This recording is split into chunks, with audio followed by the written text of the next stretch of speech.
హిందూ సాంప్రదాయాలు, హిందూ మతాను, హిందూ ధర్మం మీద దాడి చేయటం అంటే ఇతర దేశం నుంచి మన దేశం ఆక్రమించుకోవడానికి వచ్చిన పాలకుల కంటే కూడా మన దేశంలో ఉన్న రాజకీయ నాయకులు, రాజకీయ పార్టీలకి ఎక్కువ అత్యుత్సాహం ఉంటుంది.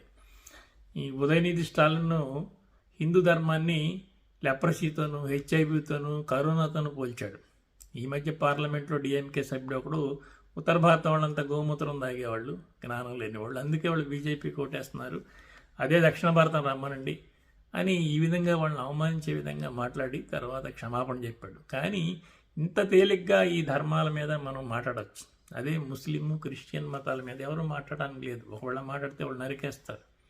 సో హిందూ ధర్మం మీద ఈ విధంగా ఈ కాలంలో మనం ప్రత్యక్షంగా నిస్సిగ్గుగా దాడి జరగడం మనం చూస్తూనే ఉన్నాం. గతంలో కూడా ఇంతకంటే పెద్ద ఎత్తున దాడులు జరిగాయని చెప్పేసి చాలా విషయాలు మనం వింటే ఆశ్చర్యంగా ఉంటుంది.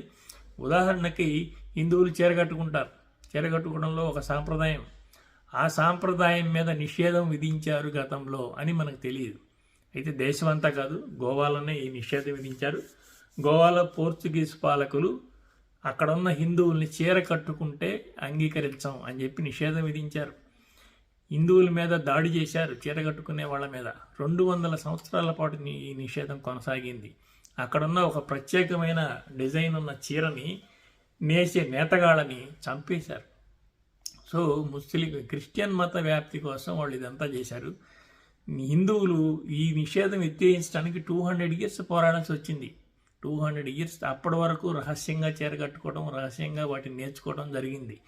200 years అంటే దగ్గర 1960 తర్వాత మాత్రమే ఈ నిషేధం ఎత్తివేయబడింది. అప్పటి నుంచే చీరలు ధరించారు.